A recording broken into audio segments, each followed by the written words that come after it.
Hello, guys. How are you? We are here again for a new class of history.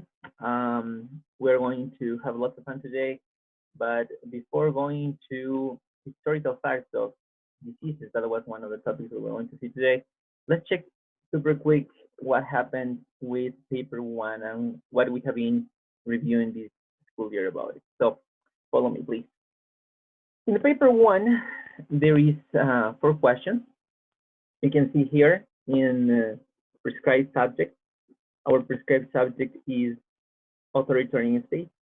Then we're going to see in paper two a world history topic, and that is going to be about Cold War, and we're going to see that a little bit this year, but next year for sure. And then paper three is going to be about 3 sections of a regional option, and pretty much we're going to take the history of Americas or the history of Europe. And we're going to start this year the internal assessments. We have already some proposals of questions with some students, and I hope to give you a really good backup for that. Okay. The structure of paper one. So in the first question, pretty much they ask you to understand the term. In the second one, we have done these exercises already about OPCVL, value, origin, purpose, content, and limitation. In the third question, they are going to ask about compare and contrast. And in the fourth question, something we're going to analyze this week, evaluate a position given, and also you are going to be based on the sources of your own knowledge over here. Okay. So let's go pretty quick. Why are we having this assessment that is going to be over 7 in the IB? They want to make sure that you develop critical thinking, the ability to analyze, that you have some theory in your head, you are aware of the concept of history continuity, or there is change, and that you understand the facts, the events, things like that. So that's important that you have the skills, but also the theoretical background. We have been applying. We have done compare and contrast. We have interpreted some sources. We're going to even this class to describe what is happening in some of the sources and what are the limitations of those sources. Okay, and more than comparing and contrast that we have done, we are going to examine and discuss the historical facts that we find in those sources. Okay, so just remember that there is different types of resources. I will say sources. These sources, for example, letters, they're generally a single perspective, but we are going to see, for example, legislations through the laws or some newspapers. So depends on what kind of sources are we talking about. Okay. And finally, we need to understand why is important the intended audience that this source has. For example, it's not the same writing to your friend that writing to your history teacher. The selling tone is going to change. And also the intended audience, for example, in the graduation, if you are giving a speech there, is different than giving a speech in a parliament, right? What about the content? Remember, even the content, it has the same source, let's say newspaper, El Comercio, or BBC. Depends also of the person who is writing, okay? And so there's going to be differences about who is writing in the article in that newspaper.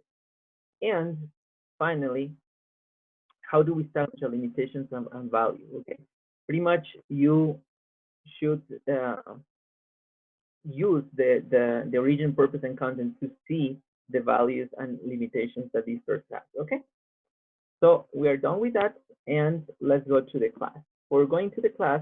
We're going to learn something different today, and Flipgrid is one of the resources that we are going to use. You should go to flipgrid.com, and pretty much you are going to just join a class that I have already created. Okay, so you're going to see there IB history. In here, we're going to analyze 2 of these grids. Okay, the first grid we're going to analyze is the pandemic stories. So just you're going to through near parts that I'm going to give you the code in a little bit. you're going to analyze what is the stance of the Ecuadorian government or your national government there about COVID-19. Okay, how do you feel about it? What sources you have heard? What do you think the media is fueling the panic or trying to not do that, or what are your worries that you have right now? Record yourself for 30 seconds, and if you want to do it through a video camera, that's fine. Or if you want to do it through audio only, that's fine too. That's what we're going to do in Airbud in a few minutes. And also, we're going to go to the second part, and that one is a little bit more complex. Okay, that one, the pandemic story, you are going to analyze three sources. One, um, where you are going to take the current situation through this video. We're going to see pandemic history video and how humanity should respond about this. And the second one is an article about the BBC in the UK. What are they saying about the disease, for example? And the number three, you are going to see also about the history of pandemics. You're going to see that there is other pandemics that have been bigger throughout the years. Okay, there's like 15, and the last three ones that we had in the world, they haven't had like a huge impact. So we are going to see how you can handle those sources and answer the corresponding questions about that. Okay, so this is going to be the class today. If you have any questions, please let me know. Okay, thank you so much, and let's enjoy our class.